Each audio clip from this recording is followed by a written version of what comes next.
ሰላም ጤና ይስጥልን ክቡራን የአምዛራ ሚዲያ ቤተሰቦች ለአሁን የተመራረጡ መረጃዎችን ይዘንላችሁ ቀርበናል።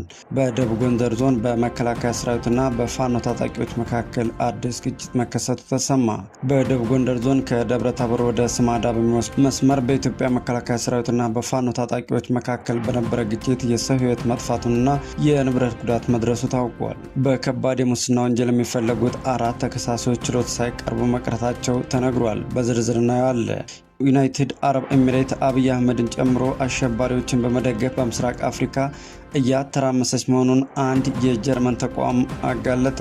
የኢትዮጵያ ሰብአዊ መብቶች ጉባኤ ኢሰመጉ መንግስት በህይወት የመኖር የአካል ደህንነትና የመዘዋወር መብቶችን በተገቢ ሁኔታ ሊያከብርና ሊያስከብር ይገባል ሲል በጥብቅ አሳስቧል። ሙሉ መግለጫውን ይዘናል። የኳታሩ ቢሊዮነር አልሀያት ቤተሰብ በኢትዮጵያ የሚገነባውን የ12.5 ቢሊዮን ዶላር ግዙፍ የአየር ማረፊያ ጨረታ ተቀላቀሉ። የሚሉት ለዛሬ መራረጥንላችሁ አበይት ወሬዎች ናቸው። አብራችሁን ቆዩ።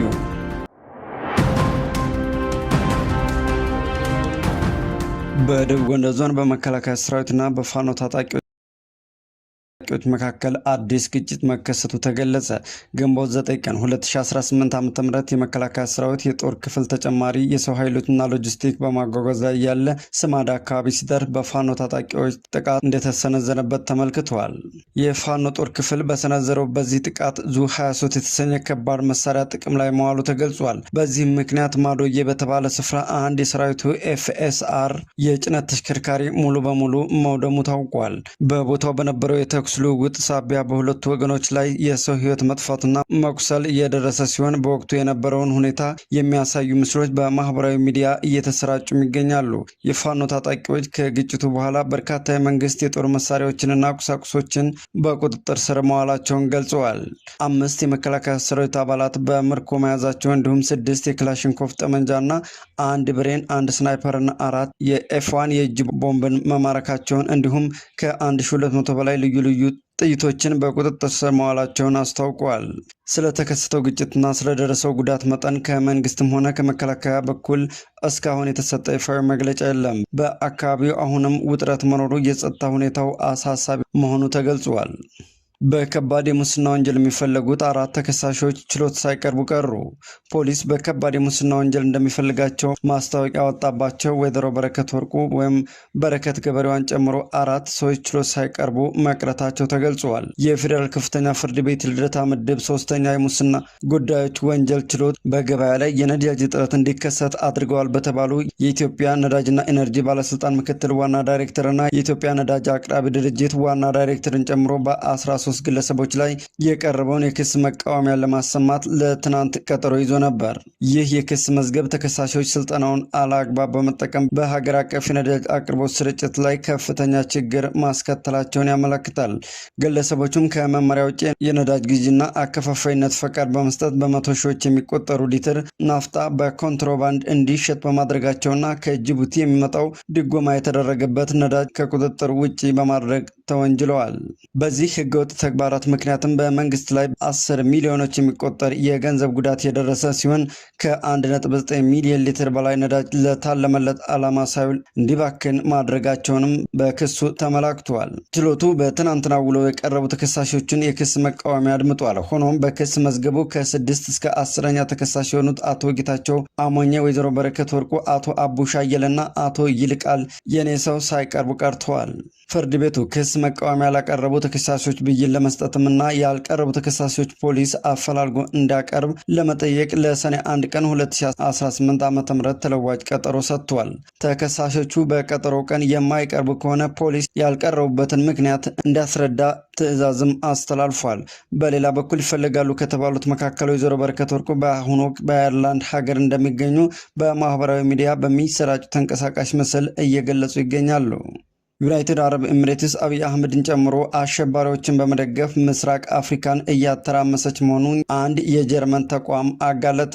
የጀርመን ዓለም አቀፍና የደህንነት ጉዳይ ተቋም ጀርመን ኢንስቲትዩት ፎር ኢንተርናሽናል ኤንድ ሴኩሪቲ አፌርስ ባገኘው ጥናት የኤሚሬቶች የጸረ መረጋጋት ሚና ለቀጠናው ሰላም መደገፍ ዋነኛ ምክንያት መሆኑን ይፋ አድርጓል። ተቋሙ ዘ ዲስታብሊሽንግ ሮል ኦፍ ዩናይትድ አረብ ኤሚሬትስ ኢን አፍሪካን ኮንፍሊክት በሚል ርዕስ ባወጣው ዝርዝር ጥናታዊ ሪፖርት ዩናይትድ ዩናይትድ አረብ ኤምሬትን በምስራቅ አፍሪካ በተለያዩ የአፍሪካ ሀገራት የግል ጥቅሟን ለማስከበር የምትከተለው አፍራሽ ስልት ቀውሶችን እያባባሰ መሆኑን አመላክቷል። ይህ የጥናት መዝገብ እንደሚያሳየው ኤምሬትስ አብይ አህመድን ጨምሮ በተለያዩ ሀገራት የሚገኙ አሸባሪዎችና ታጣቂ ቡድኖችን በገንዘብ በቁሳቁስ ስፖንሰር በማድረግ በሀገሪቱ የውስጥ ጉዳይ ጣልቃ በመግባት ግጭቶች እንዳይቆሙ በማድረግ ረገድ ከፍተኛ ድርሻ እየወሰደች ትገኛለች። ይህ የኤሚሬቶች ጣልቃ ገብነት በቀጠናው የታሰቡ የሰላም ጥረቶች እንዳይሳኩ፣ የሰብአዊ መብቶች ጥሰቶችም እንዲባባሱና በሚሊዮኖች የሚቆጠሩ ዜጎች ለከፋ መፈናቀልና ለቀውስ እንዲደረጉ ምክንያት መሆኑን በስፋት ዘርዝሯል። የጀርመን ዓለም አቀፍና የደህንነት ጉዳዮች ተቋም ባወጣው በዚህ ሰነድ የአውሮፓ ህብረትን ጨምሮ ሌሎች ዓለም አቀፍ ተቋማት የኤሚሬትስ አጥፊ ሚና በትኩረት ሊከታተሉ በዝምታ ሊመለከቱ እንደማይገባም በጥብቅ አሳስቧል።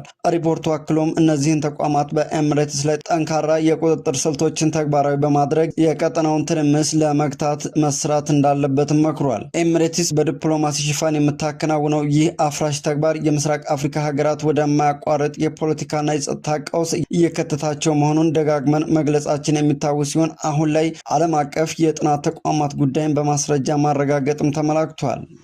የኢትዮጵያ ሰብአዊ መብቶች ጉባኤ ወይም ኢሰመጉ መንግስት በህይወት የመኖር የአካል ደህንነትና የመዘዋወር መብቶችን በተገቢ ሁኔታ በአስቸኳይ ሊያስከብር ይገባል ሲል አሳሰበ።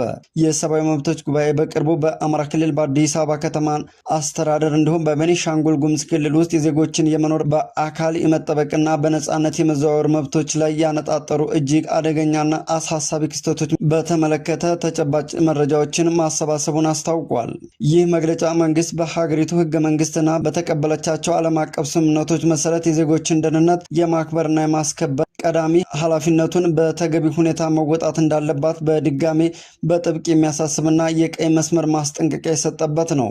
በመሆኑም የሚመለከታቸው የመንግስትና የጸጥታ አካላት በእነዚህ ክስተቶች ላይ በአስቸኳይ ማጣራት እንዳደርጉና የህግ ግዴታውን እንዲወጡ ኢሰመጉ እየጠየቀ ይገኛል። በመግለጫው ላይ በዝርዝር ከተቀመጡና መላውን ህዝብ ካስቆጡ ክስተቶች መካከል የመጀመሪያው በአማራ ክልል ባህር ዳር ከተማ የተፈጸመውና እጅግ አሳሳቢ ታደለ ጥበቡ ባያብል አስገድዶ መሰወር ጉዳይ ነው። የባህር ዳር ከተማ ነዋሪና የማህበራዊ ሚዲያ አንቂ የሆኑት ታደለ ጥበቡ በነሐሴ ወር 2016 ዓ.ም በባህር ዳር ከተማ ቀበሌ 04 አካባቢ ቡና እየጠጡ በነበረበት ወቅት የክልሉ የጸጥታ መዋቅር አካል በሆኑ የአድማ መከላከል አባላት ለጥያቄ ትፈለጋለህ ተብሎ በቁጥጥር ስር መዋሉ ይታወሳል። የግለሰቡ ቤተሰቦችን በመጀመሪያ ወደ ሙሉ ዓለም ጊዜያዊ ወታደራዊ ማቆያ ጣቢያ በመቀጠልም በባህር ዳር ከተማ ወደሚገኘው ሰሜን ምዕራብ እዝ የመከላከያ ማዘዣ ወይም በተለምዶ መኮድ እየተባለ ወደሚጠራው ወታደራዊ ጣቢያ መወሰዳቸውን በተጨባጭ አረጋግጦ የነበረ ቢሆንም ይህ የኢሰመጉል መግለጫ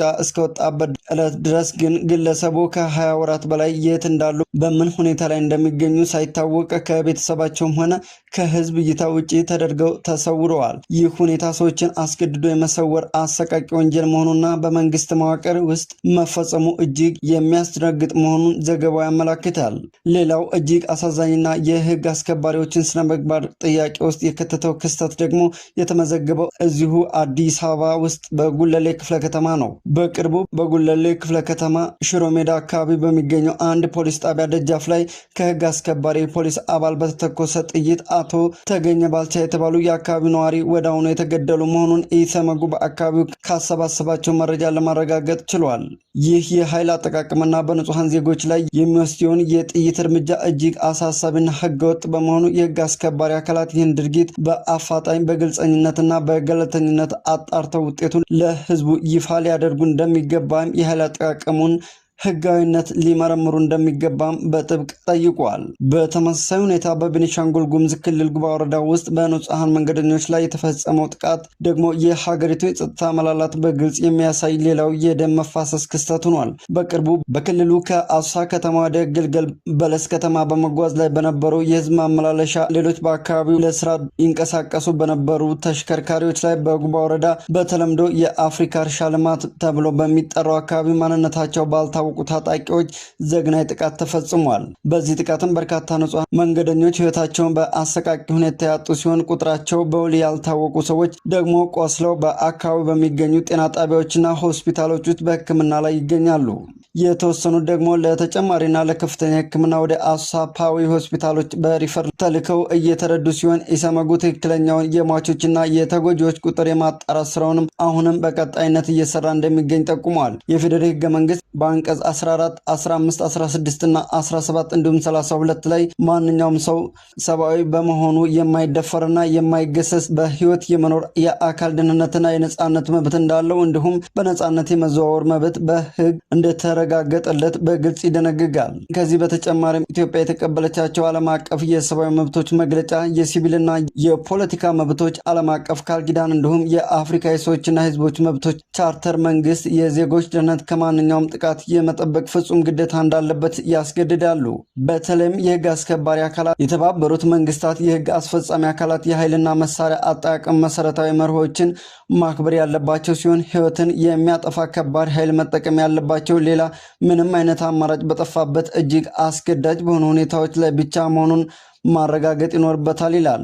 ኢሰመጉ በመግለጫው ማጠቃለያ ላይ እጅግ ጠንካራና አስቸኳይ ጥሪን ያስተላለፈ ሲሆን የፌዴራል መንግስት እንዲሁም የቤኒሻንጉል ጉሙዝ ክልላዊ መንግስት በተደጋጋሚ በታጣቂዎች የሚፈጸሙ ጥቃቶች ላይ ተገቢውን ትኩረት በመስጠት አስተማማኝ የጸጥታ ጥበቃ እንዳደርጉና የጥቃቱ ፈጻሚዎች አጣርተው ለፍትህ እንዳቀርቡ በጥብቅ ጠይቋል። በተጨማሪም የፌዴራል ፖሊስና የአዲስ አበባ ከተማ አስተዳደር በጉለሌ ክፍለ ከተማ የተከሰተውን የዜጋ ህይወት መጥፋት በተመለከተ አፋጣኝና ገለልተኛ ማጣራት በማድረግ ህጋዊ ተጠያቂነትን እንዳረጋግጡ እንዲሁም የአማራ ክልል መንግስት ታደለ ጥበቡን ያሉበትን ሁኔታ በአስቸኳይ ለቤተሰባቸውና ለህዝብ ይፋ እንዳደርግ አሳስቧል። በመጨረሻም መንግስት ሰዎችን አስገድዶ ከመሰወር ለመጠበቅ የወጣውን ዓለም አቀፍ ስምምነት በማጽደቅ የሀገሪቱ ህግ አካል እንዳደርግም በኢትዮጵያ የወንጀለኛ መቅጫ ህግ ላይ አስገድዶ መሰወርን በግልጽ የሚቀጣ ድንጋጌ በማካተት የህግ ክፍተቱን በአስቸኳይ እንዲደፍን ኢሰመጉ ጥሪውን አስተላልፈዋል።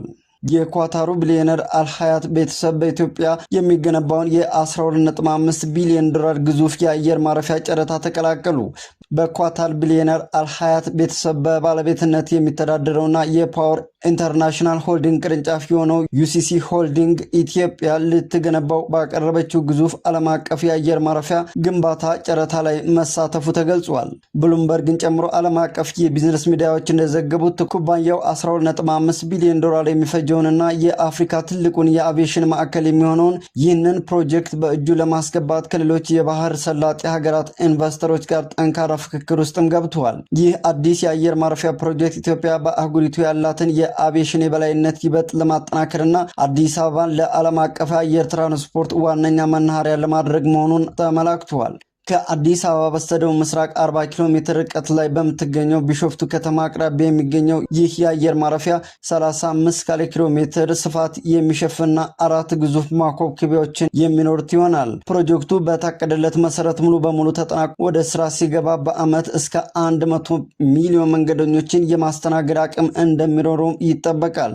የዩሲሲ ሆልዲንግ የቡድን ዋና ስራ አስፈጻሚ ቦይድ መሬት በሰጡት ማብራሪያ ኩባንያቸው በአፍሪካ ያለውን የኢንቨስትመንት አድማስ እያሰፋ መሆኑን ገልጸው አፍሪካ ከኩባንያቸው አጠቃላይ የንግድ እንቅስቃሴው ትልቁን ድርሻ እየያዘች ነው። ይህንን ትልቅ ፕሮጀክትም ማግኘት ከቻልን ደግሞ የአህጉሪቱን ድርሻ ይበልጥ ያድጋል ሲሉ በፕሮጀክቱ ላይ ያላቸውን የንግድ ፍላጎት አረጋግጠዋል። የኢኮኖሚ ተንታኞች እንደሚሉት የኳታሩ ኩባንያ ይህንን ግዙፍ ጨረታ የሚያሸንፍ